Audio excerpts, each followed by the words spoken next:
Merokque by Ari'el, Holland. Chapter 3. How to Show Yourself. After counting twice and bringing our harvest to Pritam, we found that we had collected enough food to feed 50 people, and also the mountain lion weighed about as much as 2 men. It was something that made the men give off a slightly disturbed look, almost as if they were offended that we had managed to bring it in. Observing my wounds, Pritam listened to the women recollect their adventure at the field with rapt wonder. I felt embarrassment rise to my cheeks at the thought of being lauded by like some sort of a savior. Do they not see that I was just doing what I was born to do? It's a deep wound, brave one. The scar will not fade, Pritam finally said, after poking and prodding at my back. I nodded slowly and sighed. I could forget about the dress tomorrow night. I wanted to rise and join the women as they cleaned the food. I wanted them to know that I wanted this. Rest till Jujika returns, he said with a finality that made me gape. It meant that he would heal me?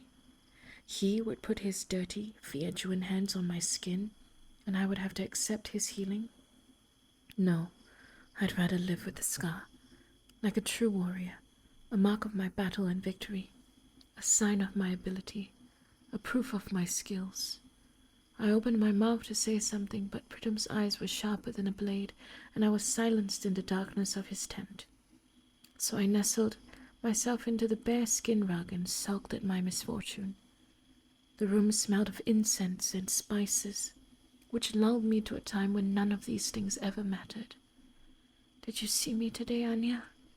I whispered to myself, letting the tears finally flow as my eyes drifted shut. I heard the flap lifting slowly and jolted upright. How long had I been asleep? Did I miss the mating ritual altogether? I blinked quickly and Jujika's pale form, bathed in moonlight, sneaked into the tent. He looked like a ghost in this light. He offered me a questioning look at my shock, so I tried to relax and greeted him softly. My lord. He nodded and entered with a caution that reminded me of the mountain lion today when it circled me. His eyes glinted with an intensity that I couldn't understand, so I only looked away and began. Pritam told me to wait for you, but honestly I don't think it's necessary for you to... Turn around. His voice was firm. That same fiery sharpness as when we were in the great tent. I ground my teeth and offered my bare shoulder to him. Why couldn't I resist? What was so hard about telling him that I didn't need his healing? My body was capable of doing it without his touch. It had all these years after all. As he approached me from behind, he hissed in amazement. This is what it took for the girls to win us, huh? I felt pride swell in my chest. Without thinking, I smirked. We beat the boys? We found a doe, the weight of the food you gathered, but the lion was about the weight of 3 of those does. I didn't know if his amused tone or the marvel of the girls winning was making me smile, but I couldn't stop. But his fingers brushed over my hair and guided it over my shoulder. I stiffened. His movements halted. I'm sorry to disappoint, but I'm not going to hurt you, Merokque. His voice was so close that I felt his breath on the crown of my head, and his fingers slowly crept over the 3 slashes on my right shoulder. A deep, tingly heat guided from his skin into my torn flesh. I breathed deeply as it began to tighten, sting, and rebuild at a frightening pace. His fingers moved slowly down my shoulder and I shuddered, my body reacting to his careful touch. What was happening? My flesh grew warm, and my mind glazed over with a feeling that I couldn't name. He obviously could tell that I was affected beyond the healing. I prayed that he wouldn't say anything or do anything more. His mouth remained shut, but his fingers began to smooth over my skin more familiarly. A curiosity in his movements that made me let out a breathless gasp. My head fell forward at the sensations, and just as I began to relax, he pulled away completely. I rolled my shoulder instinctively. There was no pain. In fact, it felt strong and relaxed. I reached up to touch the skin there, and all I felt was smoothness. Stunned, I turned to thank him, but when our eyes met, a hunger, a dangerous hunger filled his eyes, and I fell silent. My blood raced in my ears, and my palm grew sweaty in fear. I had never felt so frightened before. Jujika leaned forward carefully, and I could hear him swallow slowly. And at that moment, even the mountain lion didn't scare me like he did. Just as my hand reached for my knife, he left the tent in a swift move, and I felt my body sink into a tightness that I couldn't explain. I fell back, chest heaving at the memory of his eyes. Who is this man? It was probably midnight by the time Pritam returned to the tent and offered me some food. He allowed me to sleep here for the night if I still felt weak, but I couldn't lie. I had never felt better. So after a few questions about my time with the other women and cheeky smirks from him, I left the tent and returned to Walida's hut. There the front porch was in a dill, carefully sharpening his arrowheads and humming lowly. I made my steps light and decided to walk around to the back, but his voice stopped me. Mother told me what happened. He didn't even lift his eyes. I froze. Was I allowed to respond? She's gone to bed, but she said to check on you. How's the wound? Jujika, I started, my first word to him and my first time saying his name. I grimaced at how easily it slid off my tongue. The chief healed it. He nodded to himself, hands never faltering in their careful flicks, just like Father used to do every night by the fireplace. While I would nibble on corn, he would clean and sharpen all the weapons while talking with me. The crackle of the fire, the songs of the crickets, and his voice like a rushing river. Don't waste a single seed, Merokque, he used to snap, smirking at his knife. I tried to shake the memory as my mind boiled over with questions that I knew he didn't have answers to. It was too dangerous to stand in front of him when I was so fragile. I muttered a good night and walked into the house. But for some reason I turned around to see if he was watching me leave. My heart stopped for a second and I didn't know if my body could handle so much in a single day, because from the corner of his brown eyes, he was watching my every step with something that I didn't know how to name. Oh, Anya. Walida woke me up with a rushed tone. She panicked over me like a hen that lost her eggs, making me drink this and eat that. Her quote from the second the sun began to rise was that there wasn't enough time. As she dressed me, she began to brief me as to the order of the night, explaining in detail the chants, the protocol, the responses of the children to Pritam. It all flew past my brain as I still felt trapped between the memories of yesterday and my misunderstandings of my heart. I couldn't make sense of the things that I could feel but couldn't see. For once there was too much that was happening. For once everything was too much for my senses. It made everything sound like the whirring of crickets in the night droning in my ears. Merokque, are you hearing me? What will you be displaying during the time of the call? Her tone became insistent. I blinked away my musings and turned to her.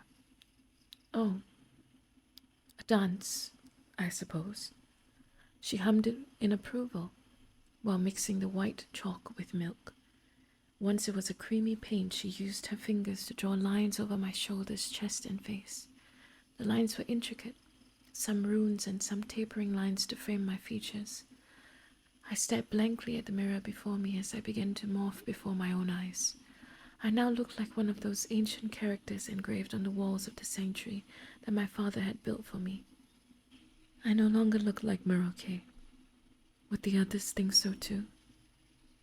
As my aunt rose and began clearing the bowls around us, my mind settled into the thought of entering the flow of the evening and all the expectations that I had no clue how to fulfill.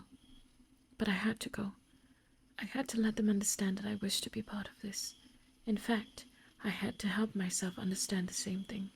So once she hooked the necklace around my neck, I gave myself a final look before turning to the door of the room. "Child," Walida called with a pleading tone, "please, try your best to be acceptable." My heart clenched at the words, stinging with a pain that words could not carry out. I wished to retreat, to run, to lash out, and also laugh at the same time. What did that even mean, to be acceptable? Try all I want, it was not my choice to make. The pain in my body and the dress could not change who I would always be in their eyes. The sharpness of the irony in this moment didn't escape me. I had to be accepted to do my job. I have to prove to the people that I have been protecting alongside my father that I could carry out this very role. The swirl of emotions was too much for the moment that laid ahead, and so I simply nodded with a soft sigh. But I knew, and it was fine if it was only for me to know. I only wished to be accepted by the ancestors for my rightful role as guardian. All the youths were gathered in the village square, in two sections, male and female, opposite each other and separated by the huge fire pit. All of us had our best clothes on and were covered in the similar white streaks. We all looked similar, but yet for some reason Jujika, Nadil, and myself seemed to be the most white.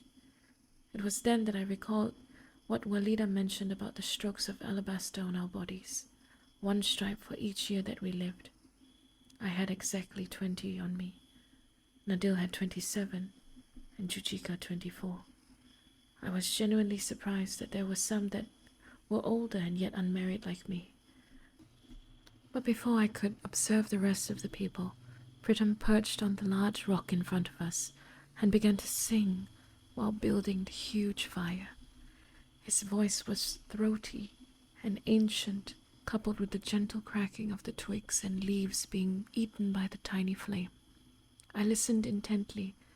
The song he sang was the same one we heard every year, the song of harvests, the tune of gathering, the melody of bringing in what belongs to us in every way. It never sounded more fitting than it did right then, as when I was seated there as a participant. I was no longer watching from the sidelines. Now I was here, and I was invited. How I had longed for this all my life. The deep banging of the large drums began, and everyone began to follow in the steady rhythm, with their palms beating lightly against their chests. In unison, it certainly sounded formidable, and I was amazed, my own hand rising to join in the movement. Never had I been part of something that was made to be entered. Never had I been welcomed into a group so large and felt so connected. With every beat of the drum and the steady heat of the fire rising, it dawned on me that this was what I was protecting. This is why Father gave his life, and these are the people that I had to guard. Was this what it was like to be wanted, to be allowed?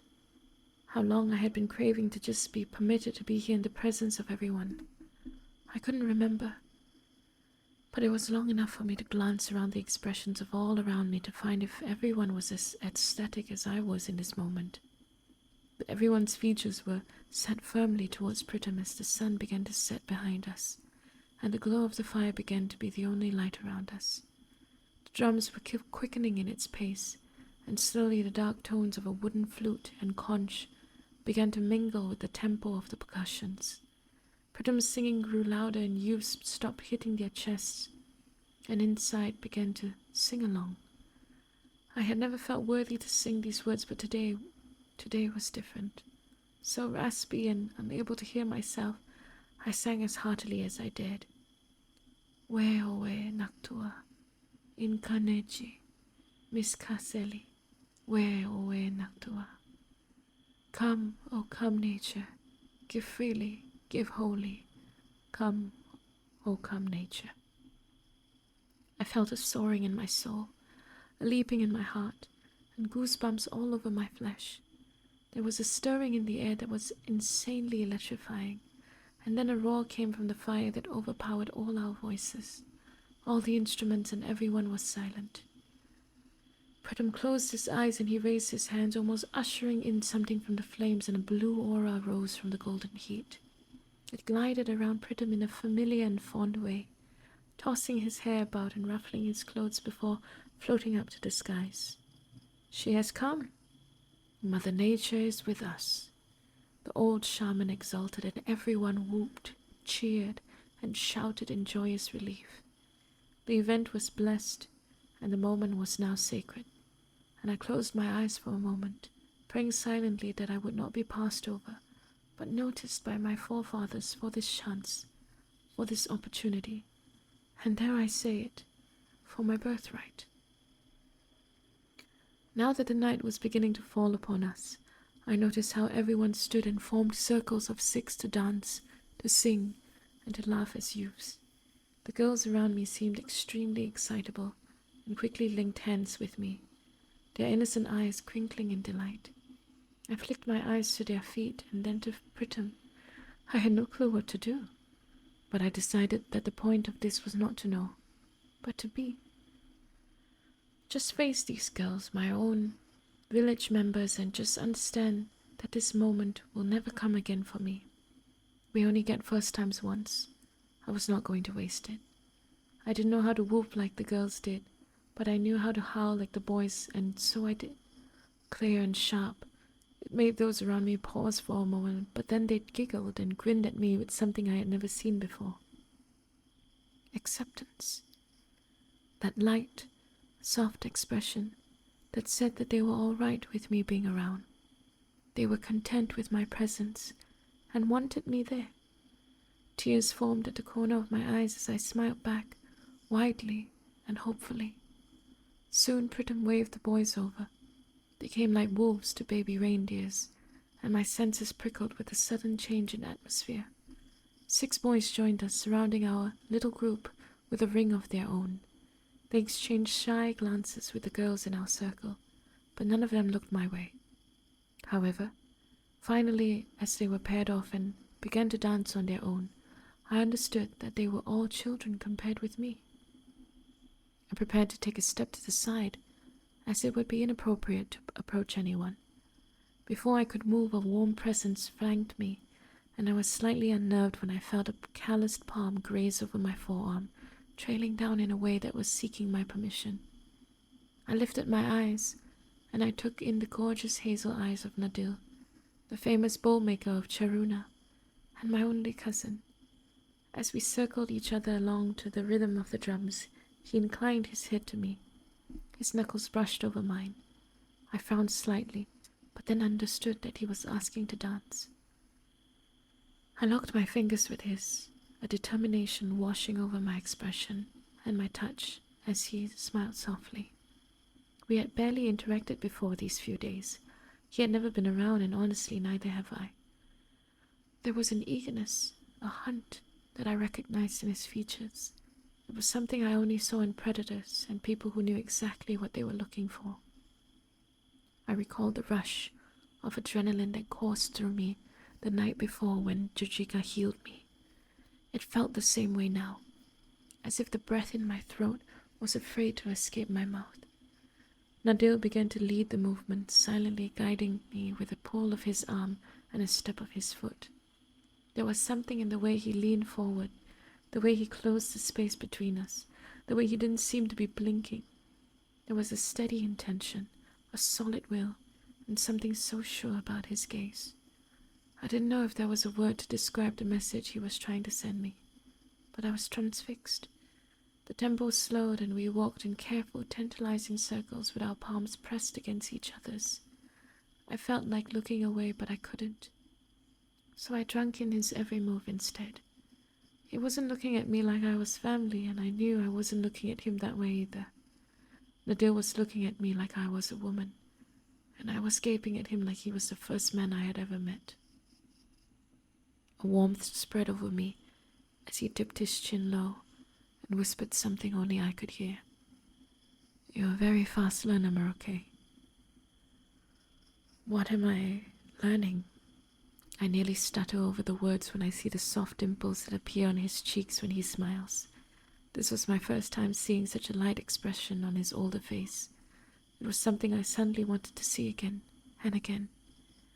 But I caught myself as the music began to taper off. "The ways of the village," he answered, withdrawing his hand as he gave me a polite nod.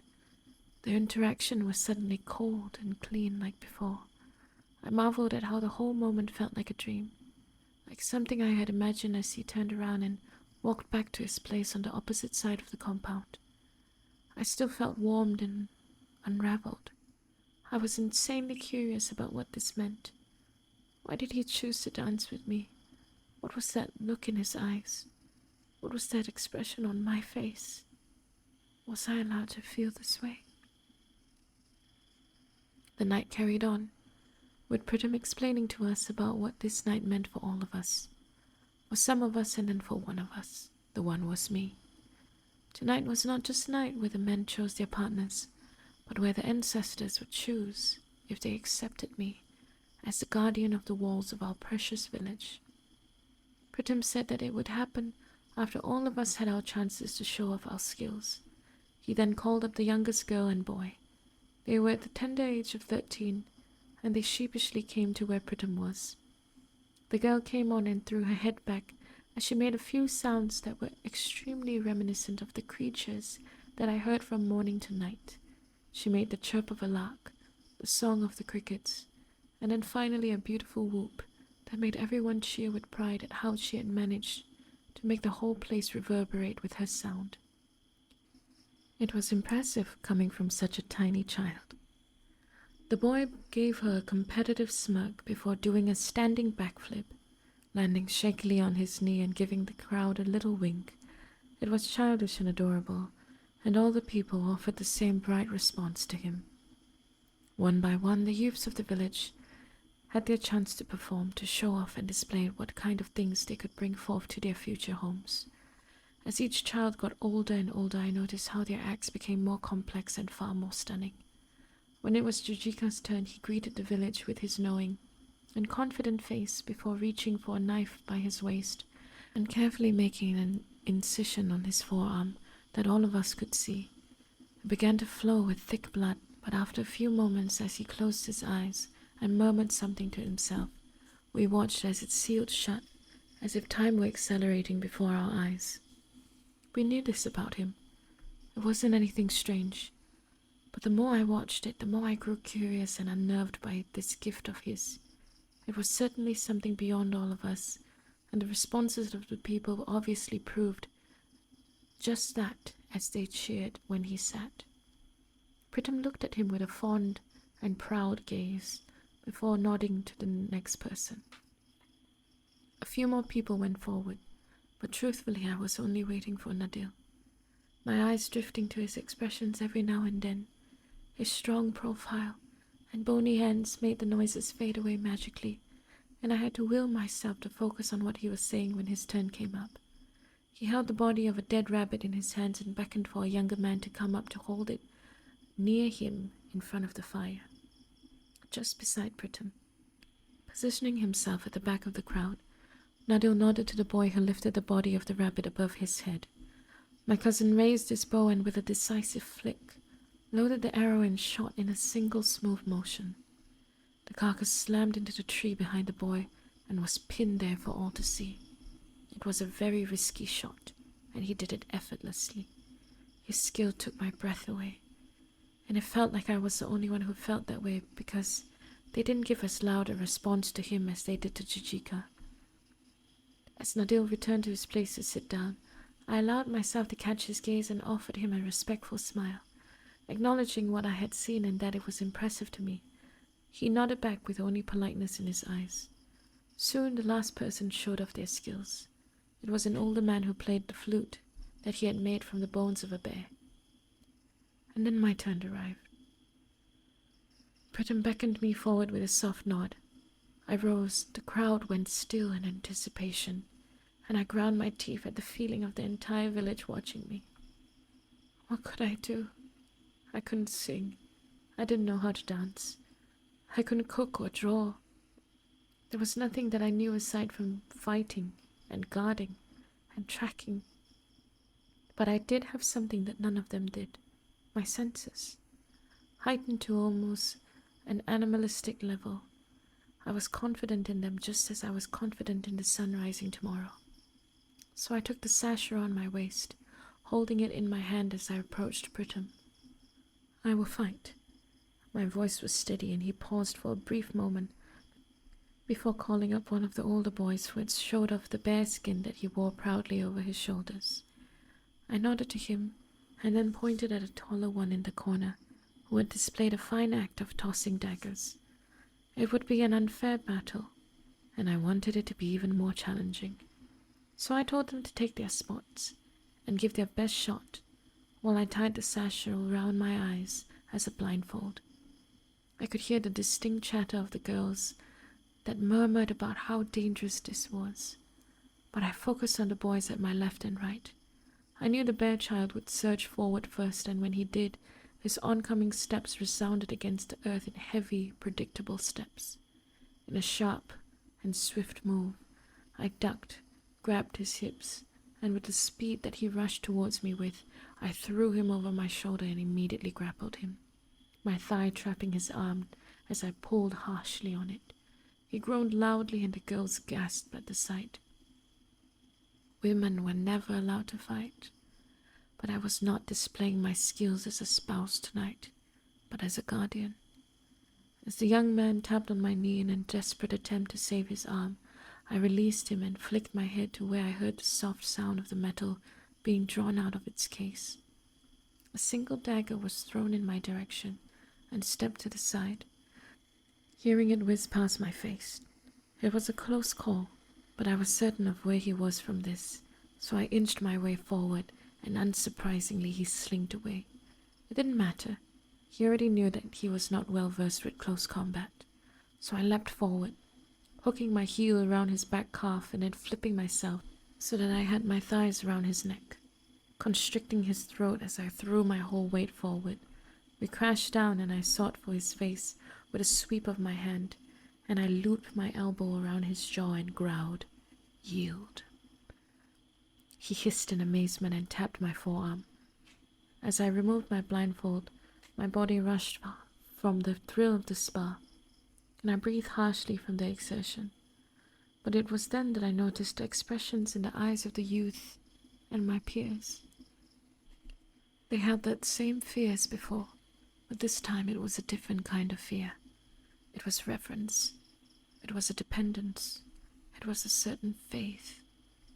Something I had never seen before, but it was mainly in the eyes of the girls, those who knew that they would never be able to stand where I am standing. It felt as if they lived for a moment through me. But when I turned to face the boys, the two men who had sparred had a shocked and visibly uncomfortable stare, but it soon morphed into shame and amazement. All the boys seemed to be questioning everything in that single moment, all except Chief Jujika, who began to whoop and cheer, as if I had displayed the most beautiful dance of all. Slowly, the rest followed, and soon they began chanting my name. Merokque, now Soraya. My bones sang at the sound. They were calling me what they called my father, the guardian. But soon Pritam clicked his tongue and gestured for me to come closer. "We will see if the gods call you the same thing, child," he whispered and offered me the ceremonial knife. In a second, all the pride I felt turned into a lead weight in my heart as I took the knife. Blood would need to be shed as the drum began to play in a dark, ominous tone. I carefully made a deep incision in my right palm and winced at the stinging sensation once the blood began to drip from the wound. While it collected in my palm, I gave Pritam a sad smile, and then held my bloody hand over the fire. The crimson drops fell into the glowing embers, and once it did, the flames roared with new life. But it began to take shape, and I drew back at the sight of the creatures that danced in front of us. I couldn't make out anything, but Pritam began to speak in an ancient tongue that none of us understood. His eyes went from their usual dark brown to a milky white as he conversed with the spirits that manifested in the fire. The drums began playing, the people remained still, and I began to fear for my life, my future, my everything. End of chapter 3.